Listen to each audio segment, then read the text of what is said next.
Hello everyone, Assalamu alaikum. Welcome to my another video. Hope that all of you good by the grace of Allah. This is Mohima Akhtar, your study friends. We learn together, inshallah we will enjoy. আমরা একসাথে ইংরেজি শিখছি এবং অনেক improve করছি আলহামদুলিল্লাহ. In this video, I'm gonna share all of you how to use a few and a little. আজকে আমরা জানব কোন কোন ক্ষেত্রে a few and a little use করতে হয়। তাহলে চলুন শুরু করা যাক। a few অর্থ অল্প, few অর্থ অল্প, a few অর্থ অল্প।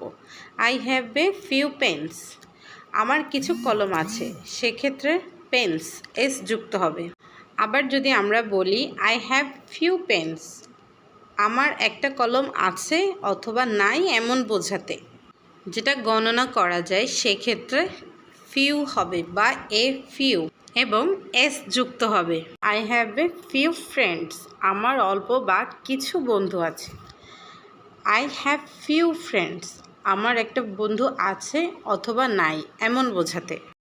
I have a few books, আমার কিছু বই আছে। আই হ্যাভ ফিউ বুকস, আমার একটা বই আছে অথবা নাই। গোনা যায় অথবা গণনা করা যায় এমন কিছুর সাথে a few and few use করবেন, অবশ্যই সাথে এস যুক্ত করতে হবে।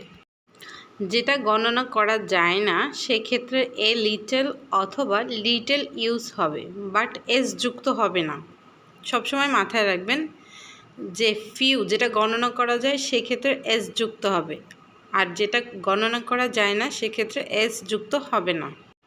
লিটল অর্থ অল্প, ফিউ অর্থ অল্প, বাট ক্ষেত্রে বিশেষ যেগুলো গণনা করা যায় সেই ক্ষেত্রে ফিউ বসবে এবং যেগুলো গণনা করা যায় না সেই ক্ষেত্রে লিটল বসবে। যেমন there is a little water in the glass, গ্লাসে কিছু পানি আছে, মোটামুটি বোঝাতে অল্প আছে এরকম। There is little water in the glass, গ্লাসে কিছু পানি আছে, নাই বললেই চলে। যেখানে মোটামুটি আছে সেখানে এ লিটল বসবে, যেখানে আছে আছে নাই নাই এরকম ক্ষেত্রে শুধু লিটল বসবে। There is a little rice in my home, আমার বাসায় কিছু চাল আছে, মোটামুটি আছে এরকম ক্ষেত্রে। There is little rice in my home, আমার বাসায় কিছু চাল আছে, আছে আছে নাই নাই সেই ক্ষেত্রে। এখানেও same, there is a little milk in the glass, গ্লাসে কিছু বা অল্প দুধ আছে মোটামুটি বোঝাতে। There is little milk in the glass, গ্লাসে কিছু দুধ আছে, আছে আছে নাই নাই বোঝাতে।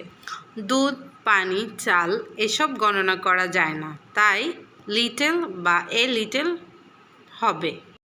A few and few, a little and little সবগুলোর একটাই অর্থ হচ্ছে অল্প, বাট গণনা করা যায় সেক্ষেত্রে এ ফিউ অ্যান্ড ফিউ দিয়ে সেন্টেন্স গঠন হবে, সাথে এস যুক্ত হবে। এবং গণনা করা যায় না সেক্ষেত্রে এ লিটল অথবা লিটল দিয়ে সেন্টেন্স গঠন হবে, সাথে এস যুক্ত হবে না। এভাবেই ওয়ার্ড দিয়ে সেন্টেন্স তৈরি করতে হবে এবং রেগুলার প্র্যাকটিস অ্যান্ড ইমপ্রুভ করতে হবে নিজে নিজে। আশা করি ভিডিওটি ভালো লাগবে। যদি ভালো লেগে থাকে তাহলে কমেন্ট করে অবশ্যই উৎসাহিত করবেন এবং লাইক, কমেন্ট, সাবস্ক্রাইব করে পাশে থাকবেন। ধন্যবাদ। Thank you for watching. আল্লাহ হাফেজ।